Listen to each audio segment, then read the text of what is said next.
Russia Ukraine మధ్య పోరు ముదిరితే మూడవ ప్రపంచ యుద్ధమే అంటూ అగ్రరాజ్య అమెరికా అధ్యక్షుడైనటువంటి డొనాల్డ్ ట్రంప్ కొన్ని వ్యాఖ్యలు చేశారు.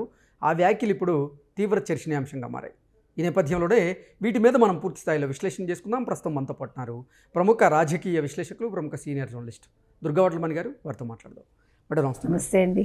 రష్యా ఉక్రెయిన్ మధ్య పోరు ముదిరితే అది మూడవ ప్రపంచ యుద్ధానికి దారితీస్తోంది అన్నట్లుగా అగ్రరాజ్య అమెరికా అధ్యక్షుడైనటువంటి డొనాల్డ్ ట్రంప్ కొన్ని వ్యాఖ్యలు చేశారు. ఆ వ్యాఖ్యలు ఇప్పుడు చర్చనీయాంశంగా మారాయి.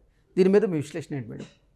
అంటే గత నెల రోజులుగా కనీసం 28,000 మంది చనిపోయారని ఆయన అంటున్నారు. సైనికులు ఉన్నారు, సాధారణ పౌరులు ఉన్నారు, రకరకాల మంది చనిపోయారు.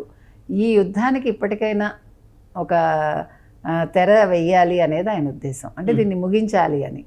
ఎందుకంటే ఏ దేశమైనా కూడా రక్తపాతాన్ని కోరుకోదు.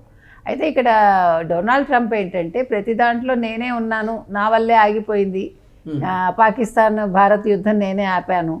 ఆయనకి అది ఏంటంటే ఒక ఏమంటారు, శాంతి బహుమతి పొందాలని చాలా నోబెల్ శాంతి చాలా చేశారు. ఇంకా అదే ఇదిలో ఆయన ఉన్నారు.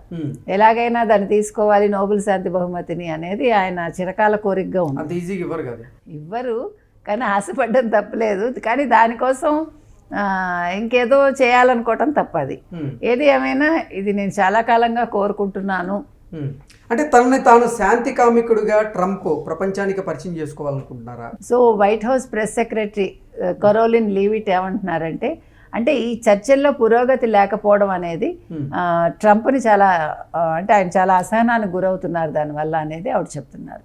సో దీని మీద ఆల్రెడీ ఒక 28 సూత్రాలతో ఉక్రెయిన్ అధ్యక్షుడు జెలెన్స్కీకి ఒక 28 అంటే అంశాలని శాంతి చర్చల్లో భాగంగా ఆయన పంపించడం జరిగింది.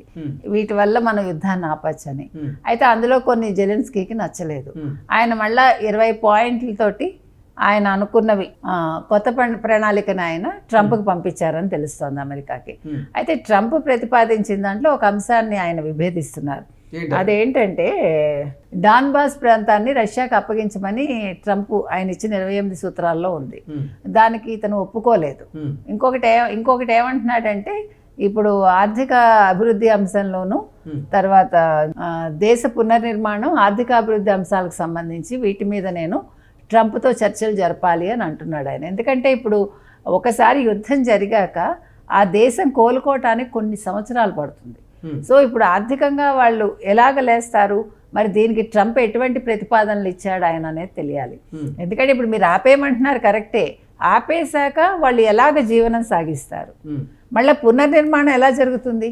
ఒకదాన్ని మనం ధ్వంసం చేయడం తేలిక, పునర్నిర్మించడం అనేది కష్టం. కాబట్టి ఈ అంశంలో జెలెన్స్కీ ట్రంప్ తోటి కూర్చుని మాట్లాడాలని అనుకుంటున్నాడు. ఇప్పుడు ఎవరైనా శాంతినే కోరుకుంటారండి, తొందరగా యుద్ధం ముగిసిపోతే బాగుంటుందని మనలాంటి వాళ్ళం కూడా అనుకుంటాం.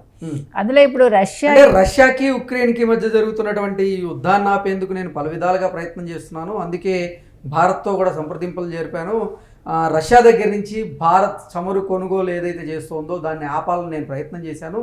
అయినప్పటికీ ఆ ప్రయత్నం విఫలమైంది. ఇప్పుడు అదే ఆ పాయింట్గా వస్తున్నాను నేను. ఎందుకంటే రష్యా ఇటీవల కాలంలో భారత్తో సన్నిహితంగా ఉండడం కూడా ట్రంప్ భరించలేకపోతున్నాడు. ఎందుకంటే అంటే నేను తప్ప ఎవరు దిక్కులేదు అన్నట్టుగా ఆయన ఉన్నాడు కదా. నువ్వు లేకపోయినా పర్వాలేదు, మాకు రష్యా స్నేహస్తం అందిస్తుందని చెప్పడం జరిగింది.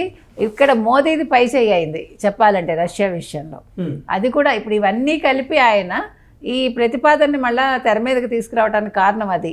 ఇది ఇలాగే కొనసాగితే ఇది ఉక్రెయిన్ రష్యా యుద్ధం ఖచ్చితంగా మూడో ప్రపంచ యుద్ధం అనడం అనేది ఎలా దారితీస్తుంది అసలు? అంటే మామూలుగా ఇప్పుడు ఊరికే బెదిరించడం అండి, బెదిరించడం అంతే. అంటే ఉక్రెయిన్ తరపున ఇప్పుడు అమెరికా కూడా రంగంలోకి దిగబోతుంది అన్నట్లుగా ట్రంప్ వ్యాఖ్యానించినట్లుగా మనం అది పూర్తిగా అలాగని మీరు ట్రంప్ నమ్మటానికి లేదు. ఇప్పుడు నేను ఉక్రెయిన్ వైపు ఉంటాడని గ్యారంటీ ఏముంది? ఆయనవన్నీ కూడా తాత్కాలిక ప్రణాళికలే, దీర్ఘకాల ప్రణాళికలు ఉండవు కదా. అలా ఉండుంటే ఇంత సుంకాలు వేస్తాడు ఆయన.